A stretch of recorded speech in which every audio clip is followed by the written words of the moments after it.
Right, ಈ ಬಗ್ಗೆ ಇನ್ನಷ್ಟು ಮಾಹಿತಿ ಕೊಡ್ತಾರೆ ನಮ್ಮ ಪ್ರತಿನಿಧಿ ಮಾದೇಶ್. ನೇರ ಸಂಪರ್ಕದಲ್ಲಿದ್ದಾರೆ. ರೈಟ್ ಮಾದೇಶ್, ದರ್ಶನ್ ವಿಚಾರದಲ್ಲಿ ಏನಿದೆ ಅಪ್ಡೇಟ್? ಯಾಕೆ ಜೈಲು ಅಧಿಕಾರಿಗಳು ಕೋರ್ಟ್ ನಿರ್ದೇಶನ ಕೊಟ್ಟರೂ ಕೂಡ ಹೆಚ್ಚುವರಿ ಸೌಲಭ್ಯಗಳನ್ನ ಕೊಡೋದಕ್ಕೆ ಹಿಂದೇಟು ಹಾಕ್ತಿದ್ದಾರೆ?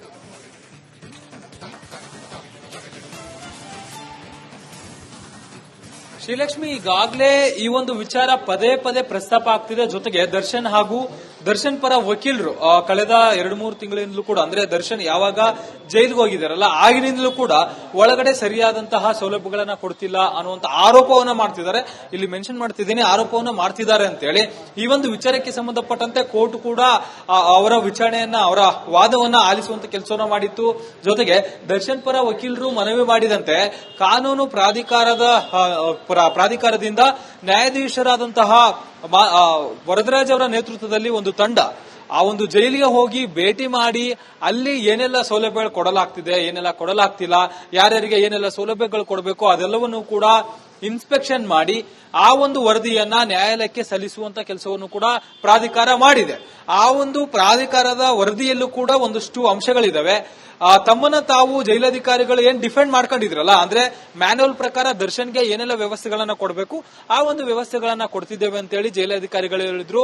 ಆ ಒಂದು ವರದಿಯಲ್ಲೂ ಕೂಡ ಅದೇ ಮೆನ್ಷನ್ ಆಗಿದೆ. ಆದ್ರೆ ಅಲ್ಲಿ ದರ್ಶನ್ಗೆ ಓಡಾಟ ಮಾಡೋದಕ್ಕೆ ಅವಕಾಶ ಇಲ್ಲ. ಅದೊಂದು ವಿಚಾರದಲ್ಲೂ ಕೂಡ ಜೈಲಧಿಕಾರಿಗಳು ನೋಡ್ಕೋಬೇಕು. ಅದ್ರ ಬಗ್ಗೆ ನ್ಯಾಯಾಧೀಶರು ಆರ್ಡರ್ ಮಾಡೋದು ಅಥವಾ ಅದ್ರದ್ದೇನು ನಿರ್ಧಾರ ಕೈಗೊಳ್ತಾರೆ ಅದು ನ್ಯಾಯಾಧೀಶರಿಗೆ ಬಿಟ್ಟಿದ್ದು ಅನ್ನುವಂತ ವಿಚಾರವನ್ನ ಆ ಒಂದು ವರದಿಯಲ್ಲಿ ಪ್ರಸ್ತಾಪ ಮಾಡುವಂತ ಕೆಲಸವನ್ನು ಮಾಡಿತ್ತು.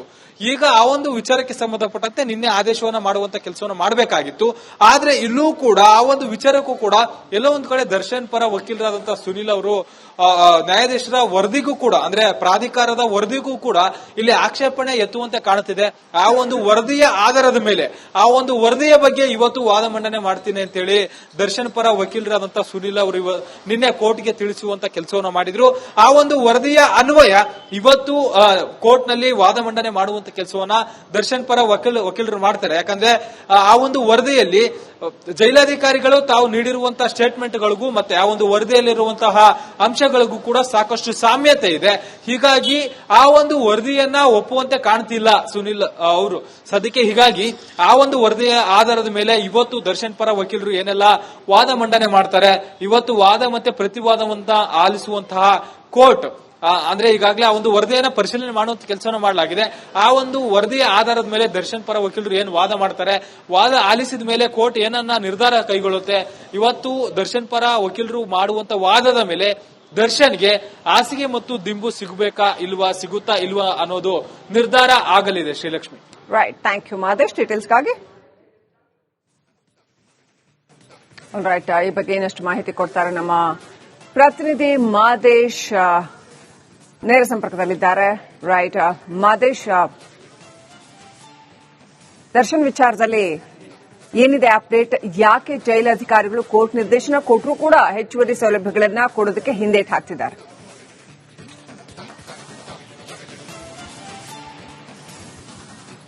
ಶ್ರೀಲಕ್ಷ್ಮಿ, ಈಗಾಗಲೇ ಈ ಒಂದು ವಿಚಾರ ಪದೇ ಪದೇ ಪ್ರಸ್ತಾಪ ಆಗ್ತಿದೆ. ಜೊತೆಗೆ ದರ್ಶನ್ ಹಾಗೂ ದರ್ಶನ್ ಪರ ವಕೀಲರು ಕಳೆದ 2-3 ತಿಂಗಳಿಂದಲೂ ಕೂಡ, ಅಂದ್ರೆ ದರ್ಶನ್ ಯಾವಾಗ ಜೈಲಿಗೆ ಹೋಗಿದಾರಲ್ಲ ಆಗಿನಿಂದಲೂ ಕೂಡ ಒಳಗಡೆ ಸರಿಯಾದಂತಹ ಸೌಲಭ್ಯಗಳನ್ನ ಕೊಡ್ತಿಲ್ಲ ಅನ್ನುವಂತ ಆರೋಪವನ್ನ ಮಾಡ್ತಿದ್ದಾರೆ. ಇಲ್ಲಿ ಮೆನ್ಷನ್ ಮಾಡ್ತಿದ್ದೀನಿ, ಆರೋಪವನ್ನ ಮಾಡ್ತಿದ್ದಾರೆ ಅಂತ ಹೇಳಿ. ಈ ಒಂದು ವಿಚಾರಕ್ಕೆ ಸಂಬಂಧಪಟ್ಟಂತೆ ಕೋರ್ಟ್ ಕೂಡ ಅವರ ವಿಚಾರಣೆಯನ್ನ, ಅವರ ವಾದವನ್ನ ಆಲಿಸುವಂತ ಕೆಲಸವನ್ನ ಮಾಡಿತ್ತು. ಜೊತೆಗೆ ದರ್ಶನ್ ಪರ ವಕೀಲರು ಮನವಿ ಮಾಡಿದಂತೆ ಕಾನೂನು ಪ್ರಾಧಿಕಾರದಿಂದ ನ್ಯಾಯಾಧೀಶರಾದಂತಹ ವರದರಾಜ್ ಅವರ ನೇತೃತ್ವದಲ್ಲಿ ಒಂದು ತಂಡ ಆ ಒಂದು ಜೈಲಿಗೆ ಹೋಗಿ ಭೇಟಿ ಮಾಡಿ ಅಲ್ಲಿ ಏನೆಲ್ಲ ಸೌಲಭ್ಯಗಳು ಕೊಡಲಾಗ್ತಿದೆ, ಏನೆಲ್ಲ ಕೊಡಲಾಗ್ತಿಲ್ಲ, ಯಾರ್ಯಾರಿಗೆ ಏನೆಲ್ಲ ಸೌಲಭ್ಯಗಳು ಕೊಡಬೇಕು ಅದೆಲ್ಲವನ್ನು ಕೂಡ ಇನ್ಸ್ಪೆಕ್ಷನ್ ಮಾಡಿ ಆ ಒಂದು ವರದಿಯನ್ನ ನ್ಯಾಯಾಲಯಕ್ಕೆ ಸಲ್ಲಿಸುವಂತ ಕೆಲಸವನ್ನು ಕೂಡ ಪ್ರಾಧಿಕಾರ ಮಾಡಿದೆ.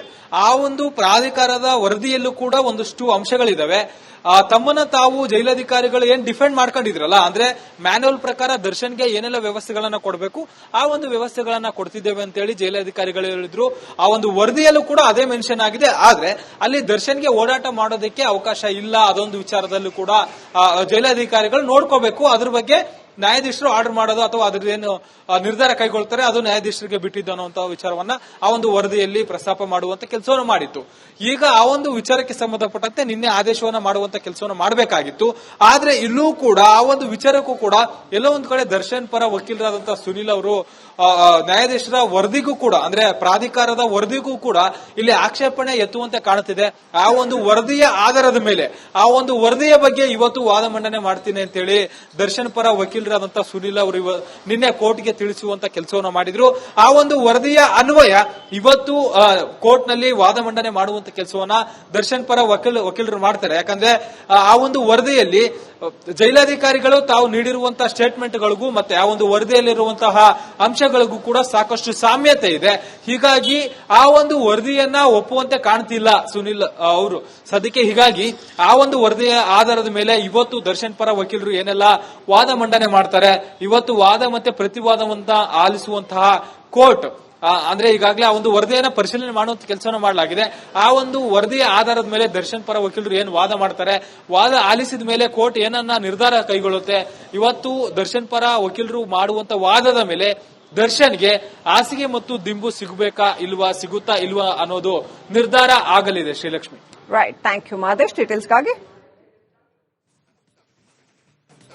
ರೈಟ್, ಈ ಬಗ್ಗೆ ಇನ್ನಷ್ಟು ಮಾಹಿತಿ ಕೊಡ್ತಾರೆ ನಮ್ಮ ಪ್ರತಿನಿಧಿ ಮಾದೇಶ್, ನೇರ ಸಂಪರ್ಕದಲ್ಲಿದ್ದಾರೆ. ರೈಟ್ ಮಾದೇಶ್, ದರ್ಶನ್ ವಿಚಾರದಲ್ಲಿ ಏನಿದೆ ಅಪ್ಡೇಟ್?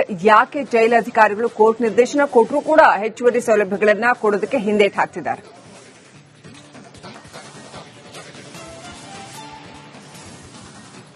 ಶ್ರೀಲಕ್ಷ್ಮಿ, ಈಗಾಗಲೇ ಈ ಒಂದು ವಿಚಾರ ಪದೇ ಪದೇ ಪ್ರಸ್ತಾಪ ಆಗ್ತಿದೆ. ಜೊತೆಗೆ ದರ್ಶನ್ ಹಾಗೂ ದರ್ಶನ್ ಪರ ವಕೀಲರು ಕಳೆದ 2-3 ತಿಂಗಳಿಂದಲೂ ಕೂಡ ಅಂದ್ರೆ ದರ್ಶನ್ ಯಾವಾಗ ಜೈಲಿಗೆ ಹೋಗಿದ್ದಾರಲ್ಲ ಆಗಿನಿಂದಲೂ ಕೂಡ ಒಳಗಡೆ ಸರಿಯಾದಂತಹ ಸೌಲಭ್ಯಗಳನ್ನ ಕೊಡ್ತಿಲ್ಲ ಅನ್ನುವಂತ ಆರೋಪವನ್ನ ಮಾಡ್ತಿದ್ದಾರೆ.